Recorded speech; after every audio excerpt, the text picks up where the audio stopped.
एक एक्ट्रेस ने अपने बेटे को पढ़ने के लिए अमेरिका भेजा। बेटे ने पढ़ाई की, उसके बाद नौकरी हुई, अच्छी ज़िंदगी जी रहा था अमेरिका में। लेकिन बेटा परदेश क्या गया, माँ अकेली रह गई। माँ का जब निधन हुआ तो भी बेटा अमेरिका से इंडिया नहीं आया। जी हाँ, ये कहानी है अचला सचदेव की, जो अपने जीवन के आखिरी समय में बिल्कुल अकेली पड़ गई थी। उनके पति का निधन साल 2002 में हो गया था और इसके बाद पूरे 9 साल उन्होंने अकेले काटे। बेटा बहू विदेश में रहते थे, बहुत ज़्यादा बिजी थे। उनके पास इतना वक्त नहीं था कि आकर माँ को साथ ले जाए या फिर माँ के साथ ही आकर कुछ दिन रह ले। आपको बता दें, जब अचला सचदेव का निधन हुआ तो वो बिल्कुल अकेली थी। एक रात वो पानी लेने के लिए किचन में गई और वहीं फिसल कर गिर गई। उनके जांघ की हड्डी टूट गई। अस्पताल में भर्ती करवाया गया तो पता चला कि उनके दिमाग में जो है खून का थक्का जम गया है और इसकी वजह से उनको लकवा तक हो गया। 1 साल तक वो घिसटती रहीं और फिर अस्पताल में ही उनका निधन हो गया। जब निधन हुआ तो बेटा जो है उनके मरने पर भी नहीं आया, मुखाग्नि देने भी नहीं आया। जी हाँ, 30 अप्रैल साल 2012 को अचला सचदेव का निधन हुआ था। उनको गुजरे हुए 12 साल से ज़्यादा हो गए, लेकिन उनकी ये दर्दनाक कहानी जो है वाकई में चौंकाने वाली है कि आप अपने बेटे को पढ़ाते लिखाते हैं, काबिल इंसान बनाते हैं, लेकिन जब आप बूढ़े होते हैं तो आपका सहारा ही आपके साथ नहीं होता है। ऐसा ही कुछ अचला सचदेव के साथ हुआ था। अचला सचदेव बॉलीवुड की बहुत ही नामचीन एक्ट्रेस रहीं। बहुत सारी फिल्मों में उन्होंने माँ और दादी के किरदार निभाए। उन्होंने आरजू जैसी फिल्म में काम किया। दिलवाले दुल्हनिया ले जाएंगे फिल्म में वो काजोल की दादी के रोल में थी। वहीं कभी खुशी कभी गम में भी वो नजर आई थी।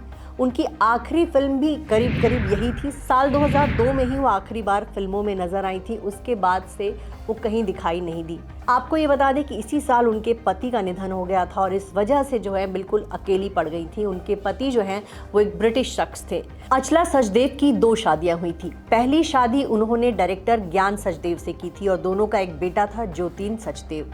ज्योतिन जब थोड़ा बड़ा हुआ तो उनके मम्मी पापा में तलाक हो गया। तलाक के बाद ज्योतिन को अमेरिका पढ़ने के लिए भेज दिया गया और अचला सचदेव अकेली रह गई। कुछ साल बाद मुंबई में एक फिल्म के सेट पर डायरेक्टर यश चोपड़ा ने अचला सचदेव को एक ब्रिटिश शख्स क्लिफोर्ड डगलस पीटर से मिलवाया था। बाद में दोनों की दोस्ती बढ़ी और फिर अचला सचदेव ने दूसरी शादी कर ली।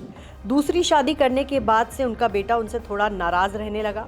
एक्ट्रेस के पति जो है पेशे से मैकेनिकल इंजीनियर थे। पुणे के पास उनकी एक फैक्ट्री भी थी और वहीं वो एक बंगले में रहते थे। अचला सचदेव के पति जब तक जीवित थे उन्होंने अच्छी जिंदगी जी, लेकिन साल 2002 में जब उनके पति का निधन हुआ तो वो एकदम अकेली पड़ गई। इसके बाद 2007 में वो पुणे के एक फ्लैट में शिफ्ट हो गई। उन्होंने अपना फ्लैट एक धार्मिक संगठन जन सेवा फाउंडेशन को सौंप दिया था। इस दौरान अचला सचदेव का उनके बेटे से संपर्क बहुत ज़्यादा नहीं था, लेकिन एक बार जब उनके पोते की शादी हुई तो साल 2006 में एक्ट्रेस अपने पोते की शादी के लिए अमेरिका गई थी। वापस लौटी तो उसके बाद भी उनका संपर्क परिवार से सिर्फ टेलीफोन पर ही रह गया था। बता दें, अचला सचदेव का जन्म 3 मई 1920 को पेशावर के पाकिस्तान में हुआ था। बाद के दिनों में उनका परिवार इंडिया आ गया था और अचला सचदेव ने साल 1938 से ही फिल्मों में काम करना शुरू कर दिया था। 60 और 70 के दशक में बहुत सारी हिट फिल्मों का वो हिस्सा रही। उन्होंने आरजू जैसी फिल्में की। उस दौर के जितने भी नामचीन एक्टर्स थे, मसलन धर्मेंद्र हो, राजेश खन्ना हो, अमिताभ बच्चन हो, इन सब की माँ का रोल उन्होंने किया। फिल्म वक्त के लिए उनको याद किया जाता है। इस फिल्म में गाना बहुत मशहूर था, ए मेरी जोहरा जवी, और ये गाना जो है आज भी बहुत याद किया जाता है और इस गाने में अचला सचदेव ही थी। और ये गाना जो है दिलवाले दुल्हनिया ले जाएंगे फिल्म में भी दिखाया गया था। अचला सचदेव ने देखा जाए तो फिल्मों में काम करके बहुत अच्छी ज़िंदगी दी, लेकिन उनका आखिरी समय जो था बहुत ही दर्द भरा रहा था। और इससे ज़्यादा दर्दनाक क्या हो सकता है कि आपका निधन हो जाए और आपका बेटा आपको मुखाग्नि तक देने ना आए।